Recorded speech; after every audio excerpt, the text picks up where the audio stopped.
पहिली गोष्ट, मुंबई गोवा हायवे जो आहे हा गेल्या अनेक वर्षापासून या ठिकाणी याचं काम चालू आहे आणि यामुळे कोकणवासियांना नाहक त्रास सहन करावा लागतो आणि म्हणून यामध्ये अनेक वेळा बैठका झाल्या, परंतु काही कॉन्ट्रॅक्टर काम घेतात आणि काम सोडून देतात.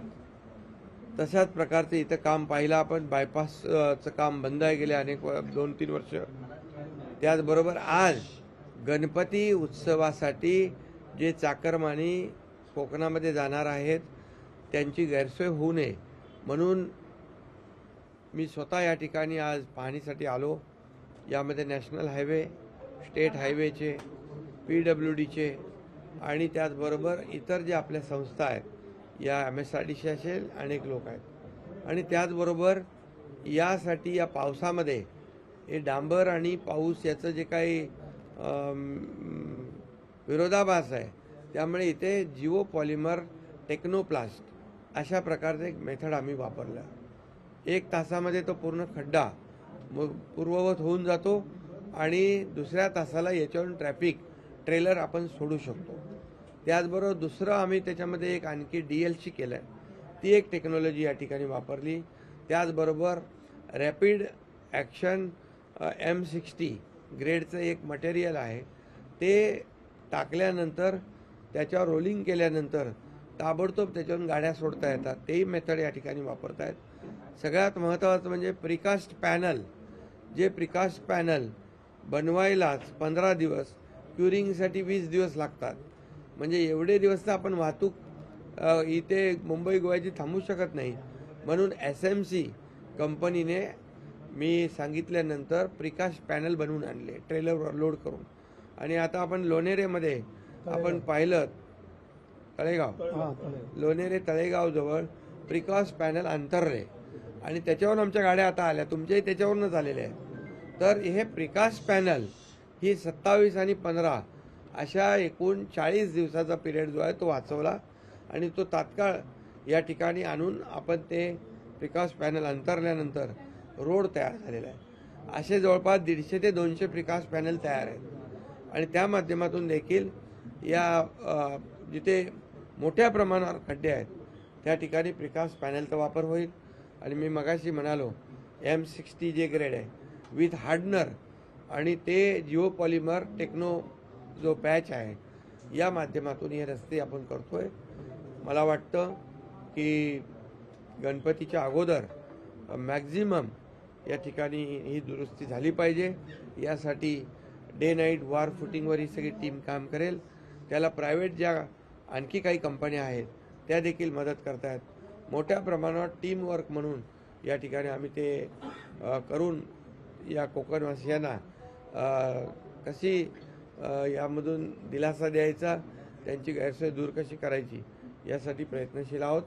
यामध्ये मात्र जे कॉन्ट्रॅक्टर जे कॉन्ट्रॅक्ट घेऊन कामच केलं नाही, बायपासची कामं असतील, सबवेची कामं असतील, अंडरपासची कामं असतील, ती कामं सोडून दिली त्यांनी आणि ते बायपास न झाल्यामुळे ज्या लोकांचा मृत्यू झालेला आहे या मृत्यूला देखील तेच जबाबदार आहेत.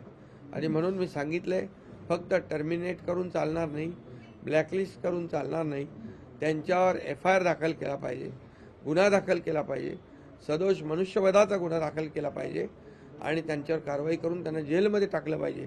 तर खऱ्या अर्थाने इतरही कॉन्ट्रॅक्टर याची सबक घेतील आणि अशा प्रकारे काम घेऊन पळून जाणे, सोडून देणे, लोकांच्या जीवाशी खेळण्याचा प्रकार करणे हे थांबेल. म्हणून मी स्वतः याच्यामध्ये वैयक्तिक लक्ष घातलेलं आहे. हे पूर्णपणे ज्यांनी या दिरंगाई केलेली आहे कामामध्ये या कॉन्ट्रॅक्टरवर फौजदारी गुन्हे देखील करण्याच्या सूचना मी केलेल्या आहेत. जिल्हाधिकाऱ्यांना मी सांगितलं, SP मी सांगितलं, विभागीय आयुक्तांना मी सांगितलेलं आहे की कुणालाही सोडू नका, बिलकुल कुणाची गय करू नका. जे लोकांच्या जीवाशी खेळतात त्यांना बिलकुल जेलमध्ये टाकलं पाहिजे. तेव्हा पैसे घेत आहेत, फुकट रस्ते करतात का ते? हे पैसे घेऊन देखील या कामाची वाट लावणे, कामाला विलंब करणे, काम डिले करणे आणि त्यामुळे ॲक्सिडेंट होऊन माणसं मरणे याला जबाबदार हे बेजबाबदार कॉन्ट्रॅक्टर आहेत आणि म्हणून यांच्यावर कठोर कारवाई करण्याच्या सूचना मी दिल्यात आणि त्याप्रमाणे कारवाई होईल.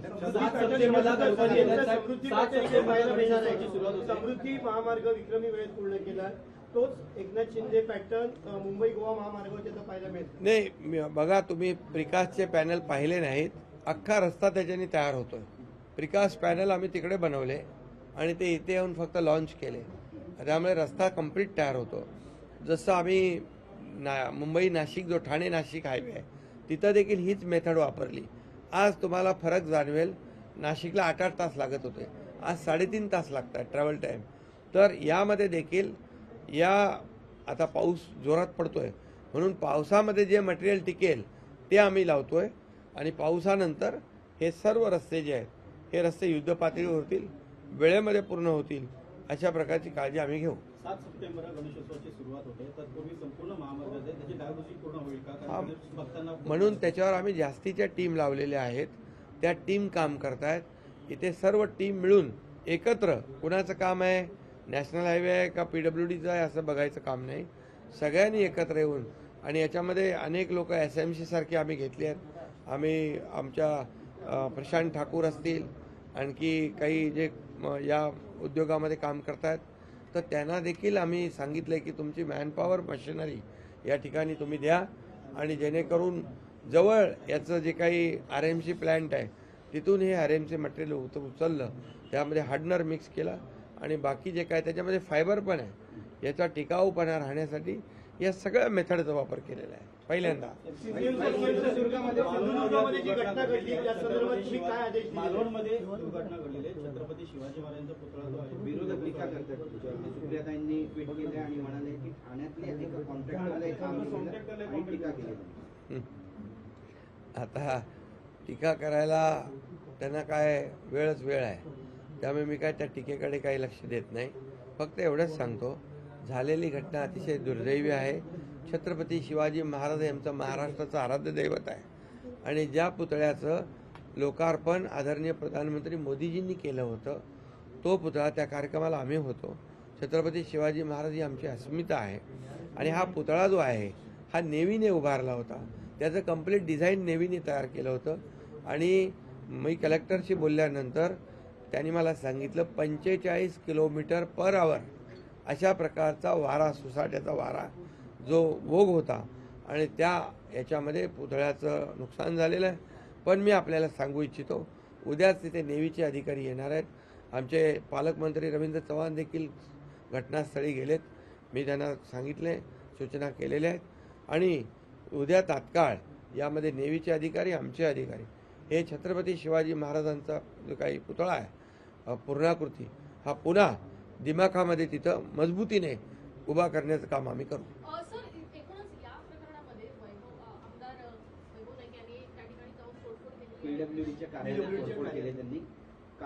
ठीक आहे, शेवटी एक भावना आहे माणसाची, पण आम्ही त्याला छत्रपती शिवाजी महाराज हे आमच्यासाठी, मी मगाशी म्हटलं की आराध्य दैवत आहे. हा पुतळा तात्काळ आम्ही उभारू आणि कायदा हातात घेण्याची आवश्यकता नाही. कायदा सुव्यवस्था राखण्याचं काम प्रत्येकाने केलं पाहिजे. कायदा हातात घेण्याचा कुणालाही अधिकार नाही. या राज्यामध्ये शांतता आणि सुव्यवस्था राहिली पाहिजे, यासाठी सर्वांनी सहकार्य करण्याची आवश्यकता आहे. लोकशाही मराठी ऐका, पहा, जागरूक रहा.